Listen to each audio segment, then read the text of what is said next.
Hello, my name is Frank Clegg, and I've spent over 40 years in the technology sector. My most recent position as a president of Microsoft Canada. In my career, I've seen the tremendous benefit that technology can provide. I've also seen the potential harm if technology is not implemented correctly. And I believe our current implementation of wireless technology is not safe. That's why I co-founded Canadians for Safe Technology and why I joined the business advisory group of the Environmental Health Trust. I am especially concerned about our current implementation of 5G wireless technology. And the more research I do and the more experts I talk to, the more concerned I become. Now, there's no doubt that there are benefits such as autonomous vehicle and faster download speeds. At the same time, I think there is potential harm. I think it's important that we understand that 5G is not just an incremental number on our cell phones. In fact, over 230 scientists and researchers from 41 countries around the world have formally written to the United Nations, their member nations, and the World Health Organization expressing their concern over the planned rollout of 5G technology, especially for vulnerable populations such as children, pregnant women, and the environmentally sensitive. They have been joined by state legislatures and federal regulators who have asked the FCC to provide evidence that there is no harm from the rollout of 5G technology. There is no doubt that the engineers and businesses and companies that roll out technology are well-meaning.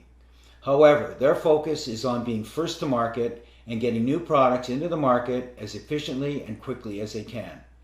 I am not aware of any research or studies by my industry or related industry that deal at all with the health or safety effects of wireless technology. Here are some important facts about 5G. 5G technology has not been tested. I am not aware of a single study that shows that 5G technology is safe. 5G, as in all other wireless technology, gives off radio frequency radiation, which is absorbed in the human body and accumulates in the human body. One segment of 5G technology are millimeter waves. Millimeter waves are used by the US and Israeli government in their active denial systems, which are used for crowd control. And what they do is they provide a very painful reaction in the skin organs of the body.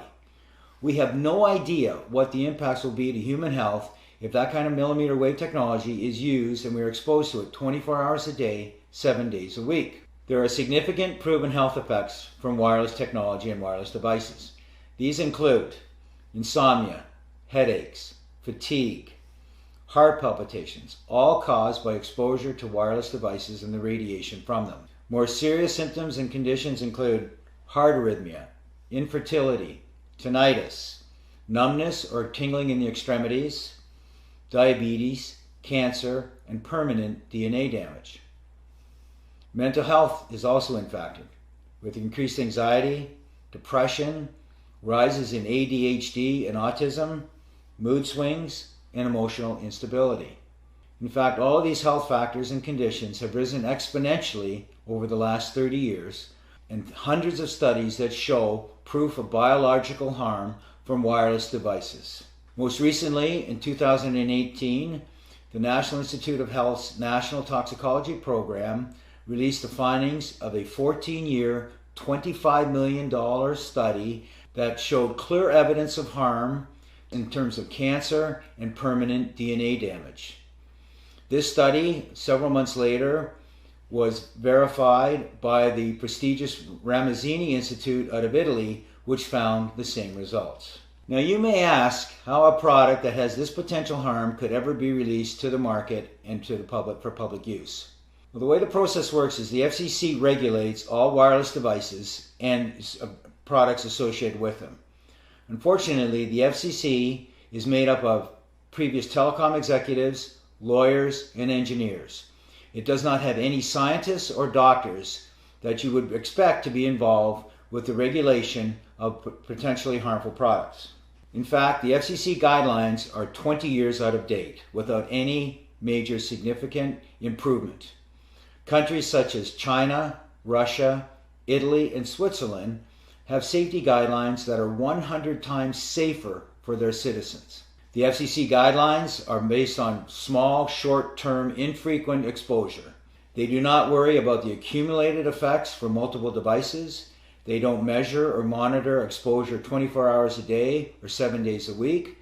And they have no special consideration for children, pregnant women, or those who have shown environmentally sensitivities to wireless radiation. In addition to the concerns about the guidelines, there is actually no oversight provided by the FCC, and in fact the telecommunications industry is self-policing. So what we are left with is almost a Wild West scenario where the regulations and the guidelines are significantly lacking and the industry is left to its own accord to roll this technology out to the marketplace. In addition to the concerns about the FCC guidelines themselves, the Federal Telecommunications Act of 1996 prohibits any telecommunication company to be sued on the basis of the safety or health of their products. So in other words, there is no liability to the telecommunications industry of any of the impacts of their products. Just last week, the reinsurer Swiss Re came out with their annual forecast, and they specifically identified 5G technology as an upcoming insurable health concern globally over the next 3 years. There is also mounting evidence that the telecommunications industry knew about the potential impacts of RF radiation years ago. And in fact, we're starting to see some of the behavior from my industry similar to what the tobacco industry did over the last few decades. The telecommunications industry has over 500 lobbyists working in Congress and other areas of legislature protecting the industry. Together, all of these issues that I've referenced, plus the general lack of awareness in the general public, have led us to the situation where we are today.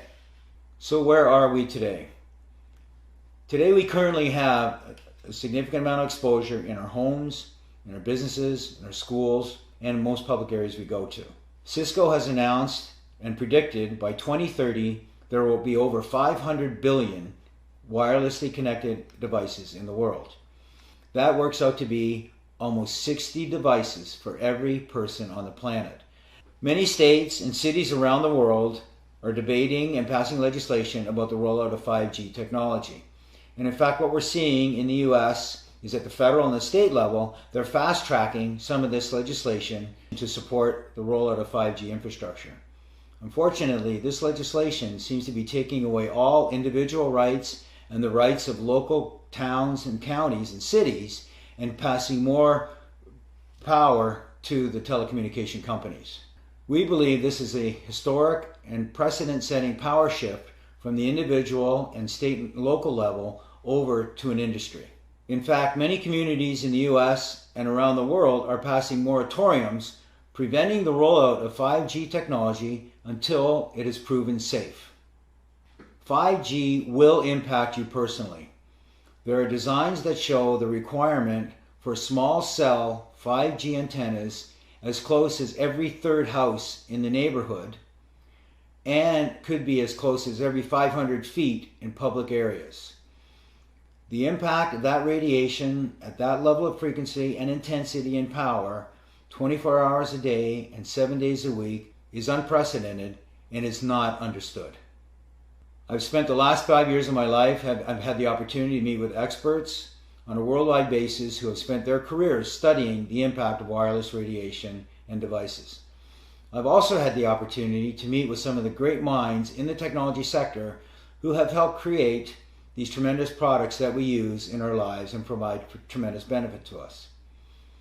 I am convinced that there are safer alternatives available so we can have the best of both worlds. Technology that can provide the tremendous benefits, but technology that is safe.